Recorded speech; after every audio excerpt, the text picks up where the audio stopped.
Chanoud Garh, a heritage hotel in Rajasthan, India, is within an old Maharaj fort. It has been the residence of the same family for 13 generations through good times and bad. It was in a poor state when Thakur Ajit Singh inherited it from his father. He began to revive it, and in the 2000s, his sons took it as a business venture to restore it to grandeur.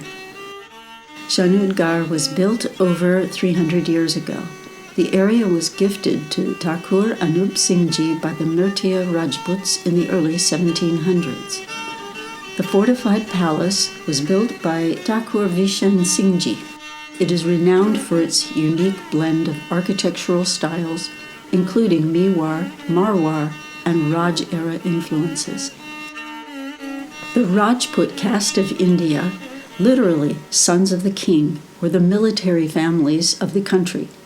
In many parts of the country, they maintained forts, or garhs, which were seats of power for the area.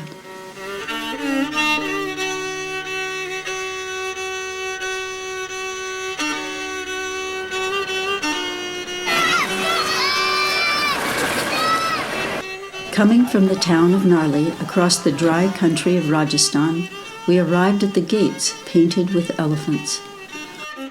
We are welcomed by the family and introduced to the gardens and pavilions inside the gates.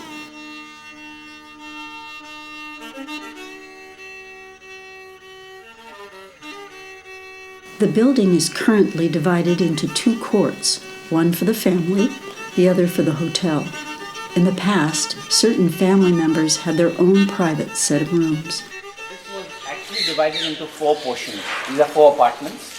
From the temple to half of this is one, from that to half of this is one, like that. And there were 4 ladies, so my great-great-grandmother, my grandmother, my grand-aunt, they would stay in each portion and they were independent of each other. Then this was a common area, so this used to act as a big garden. The colored windows replaced the original filigree screens that provided privacy for female observers. The hotel side, a later addition for guests, has been restored as lovely suites.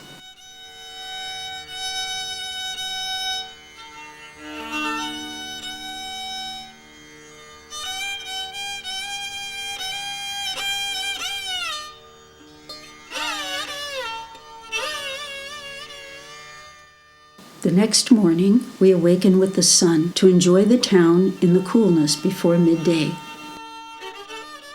The stone carvings distinctive to the area are kalcharoka and were helpful in dispersing heat. Ganesh sees us off. We notice the stones where elephants were secured in the old days.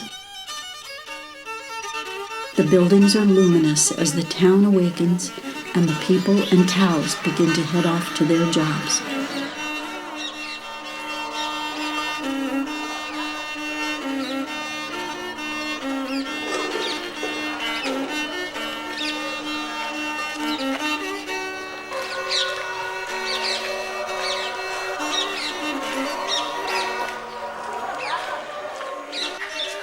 Chanod is a small rural village in the Pali district of India, well off the beaten path.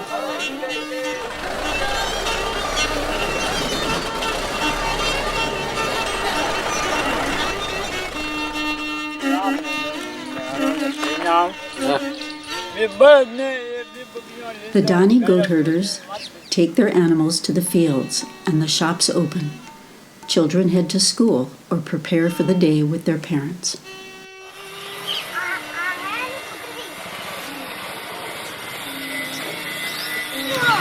That one?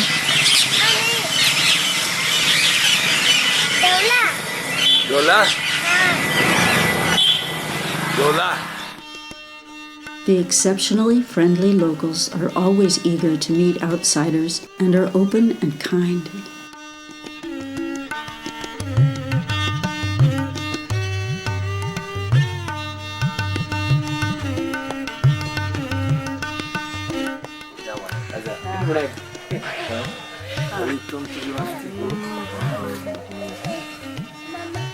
Sorry? Good after a shower.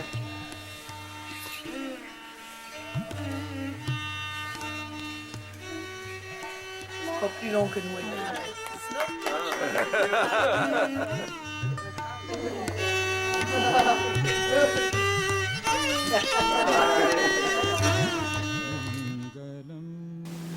On the outskirts of town, we are meeting with a retired school headmaster who's a little shy at first, who will take us on a tour of the local sites and shrines.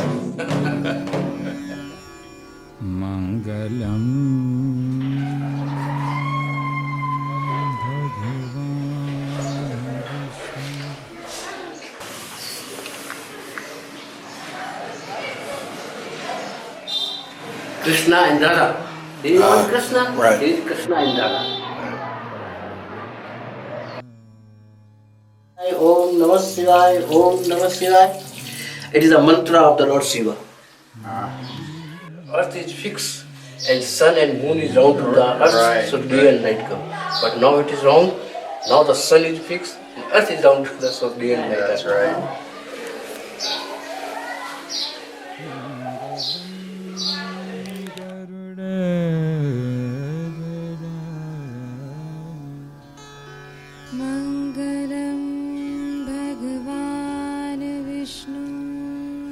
Mangalam Garudadvaja. This plant of the Yeah, that's his trees. He introduces us to the resident of a shrine. Yes. Like this is a picture inside a statue inside also.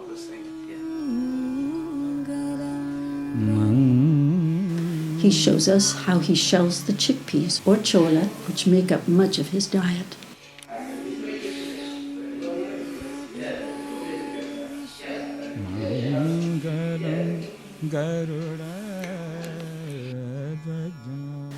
The teacher pays his respects to a frail man enjoying the sun. Mangalam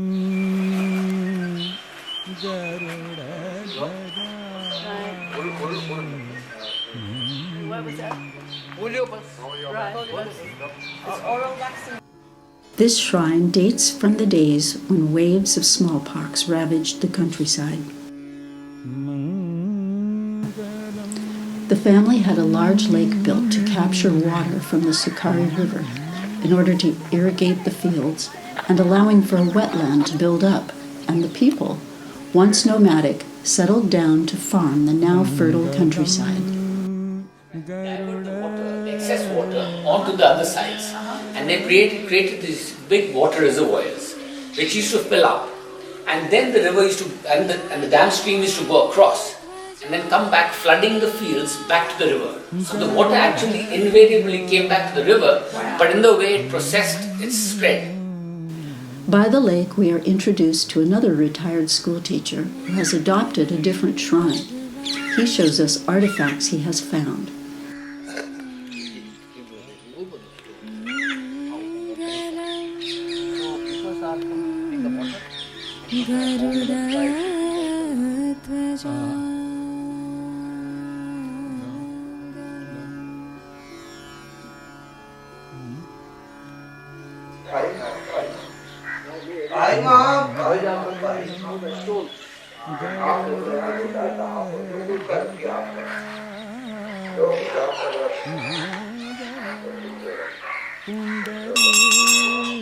He demonstrates his breathing and yoga techniques. Mangalaya Where? Mangalaya Tanu Hari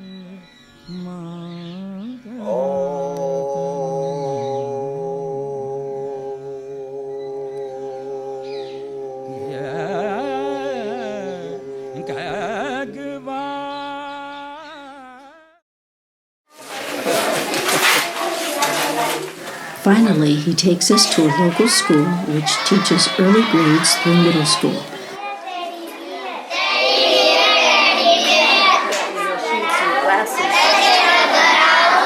Which one? Her last year bent so low, she had one eye, but probably not good because. Where? Can you see in the middle with her head real bent over trying to.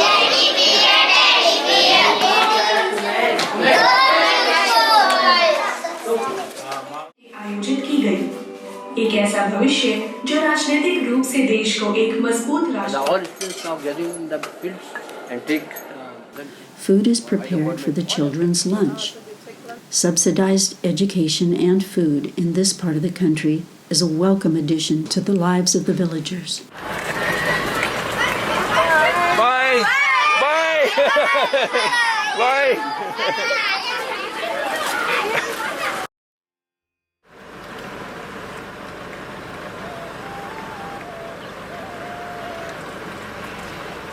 Late in the day, we head out of the town to the nearby Salt Lake for a nature tour. At one time, this was one of the more arable areas nearby. These rolling Arvali hills were once the realm of the Rajputs.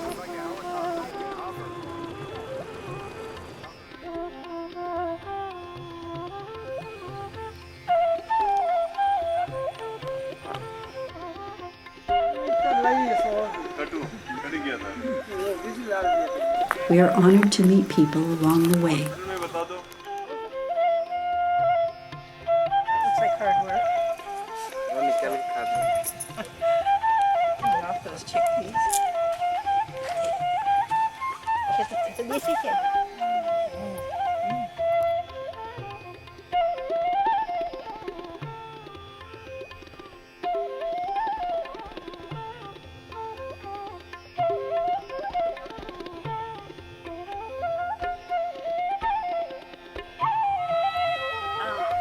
By burning the twigs off.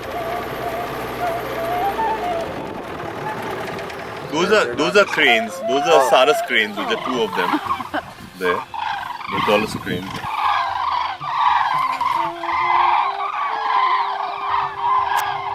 It's cool against the sun now.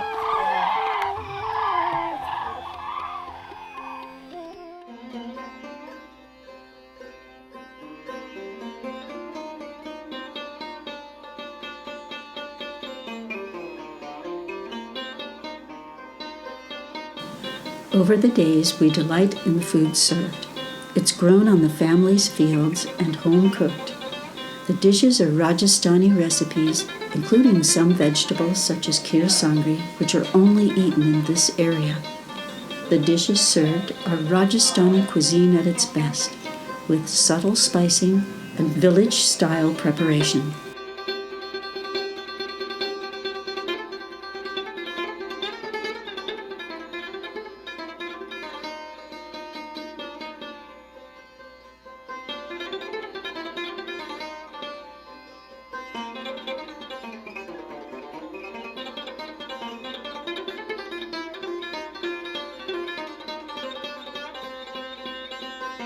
The beautiful building had been whitewashed, covering the original stonework.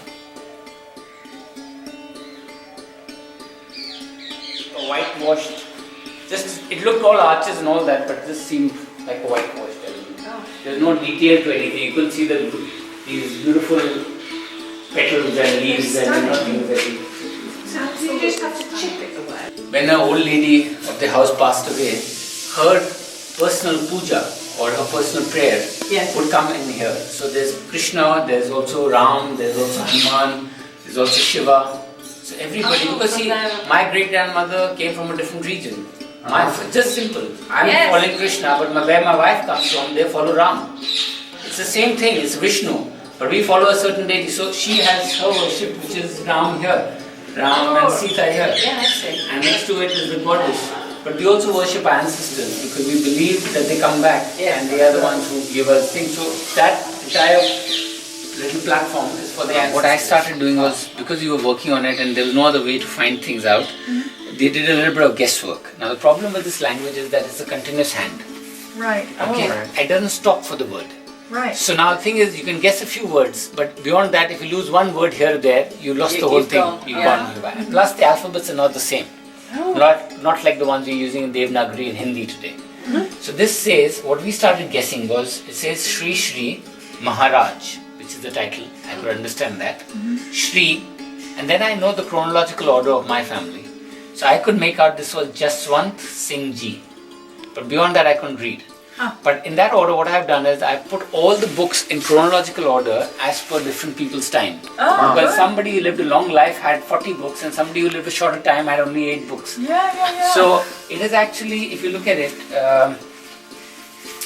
it is things like these. Now these are things you can't read. They are actually It's like a ledger. it's like a ledger depending on their day-to-day point of view. There's things like for Like a mathematicians. journal, like a No, journal, it's more housekeeping.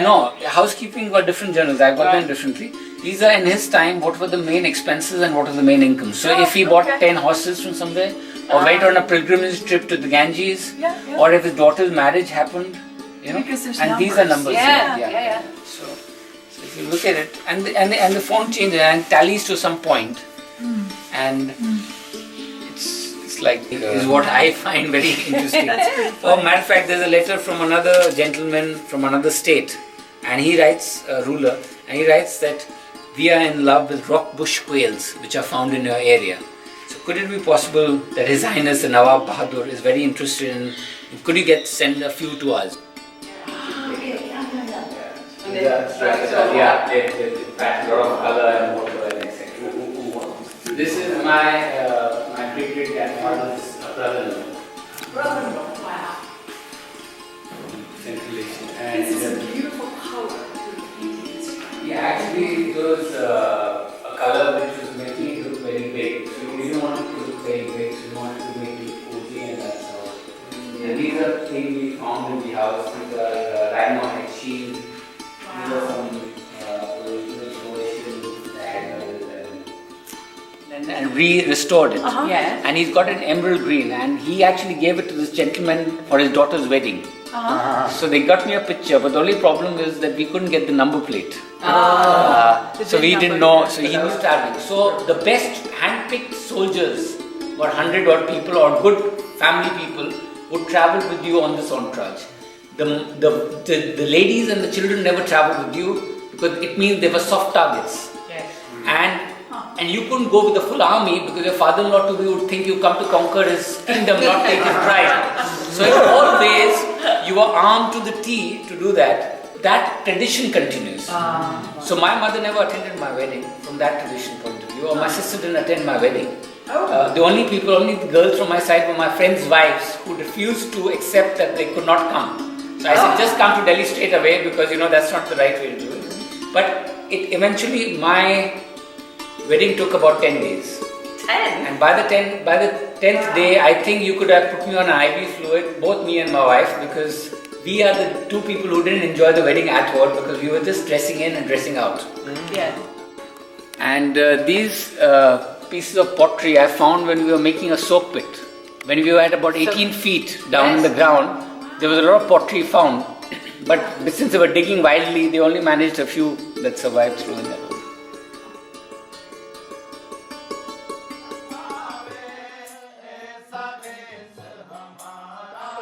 The terrace roof is an ideal spot for soaking up the sun, watching the town, following the sunset over the countryside. Throughout this part of India, Megwal monuments, elaborate Hindu temples, and sprawling forts contrast with a rural patchwork of villages and farms, making an inspiring and beguiling country to explore. A journey to Rajasthan cannot help but leave strong, lasting memories. It's a kaleidoscope of experiences that can be contradictory and uniquely Indian. Its people are both modern and forward-looking, as well as deeply rooted in ancient tradition in their daily lives.